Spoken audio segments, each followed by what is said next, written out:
네, 취재 기자와 한 걸음 더 들어가 보겠습니다. 윤영탁 기자가 나와 있습니다. 자, 결국에는 백신 더 맞으라는 거네요. 그렇습니다. 백신 추가 접종 대상을 50대로 확대하고 해외 입국자가 입국 24시간 안에 PCR 검사를 받아야 하는 것 말고는 오늘 대책으로 달라진 거는 없다고 보셔도 됩니다. 방역당국도 획기적인 대책은 없지만 이전 같은 사회적 거리 두기를 하지 않는다는 메시지를 국민에게 주고 또 통제보다는 백신과 치료제를 통한 자율방역으로 패러다임을 바꿨다는 데 의미를 두는 모습입니다. 네, 확진자가 지금보다 더 늘어도 거리 두기를 예전처럼은 안 하겠다는 거예요, 그러면? 네, 일단 그런 대책을 그 전에 언급을 했었는데 오늘 좀 혼란스러운 상황이 있었습니다. 그거 먼저 좀 정리를 해드릴게요. 네. 한덕수 국무총리가 오늘 아침에 선별적이고 단계적으로 사회적 거리 두기를 검토하겠다고 했는데요. 이게 고위험군을 대상으로 유행 규모에 따라 적용하는 것으로 해석돼서 논란이 있었습니다.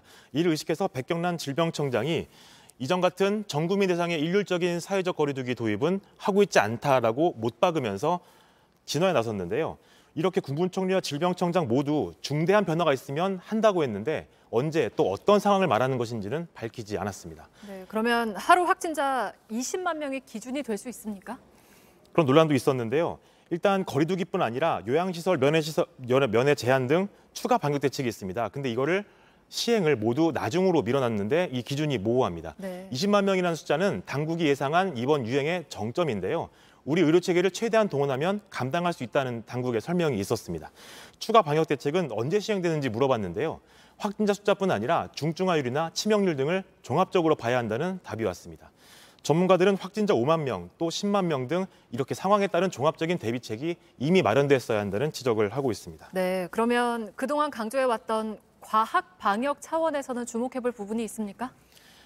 네, 오늘 대책에서는 이른바 과학 방역을 실감하게 할 장면을 찾아보기가 어려웠습니다.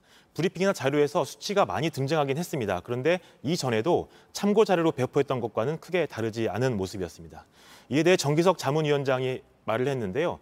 최고의 전문가들이 모여서 집단지성으로 결론을 내면 그것도 하나의 과학적 근거다 이런 얘기를 하기도 했습니다.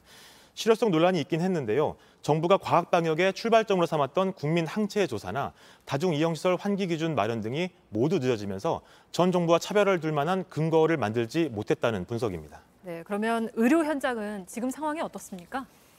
앞서 전해드린 대로 정부는 일일 확진자 20만 명도 감당 가능하다고 자신했지만 현장에서 저희가 들어본 목소리는 온도차가 있었습니다. 네. 일반 환자를 받은 지 2달 만에 다시 코로나 전담 병상을 확보할 여력이 없다는 겁니다. 이제 병상을 요청하는 단계로는 인력과 장비 재정비 등을 고려했을 때 이미 늦었다는 지적입니다. 정권은 바뀌었는데 대응 방식은 그대로라는 볼멘 소리도 들을 수 있었습니다. 네, 여기까지 듣겠습니다. 윤영탁 기자가 전해드렸습니다.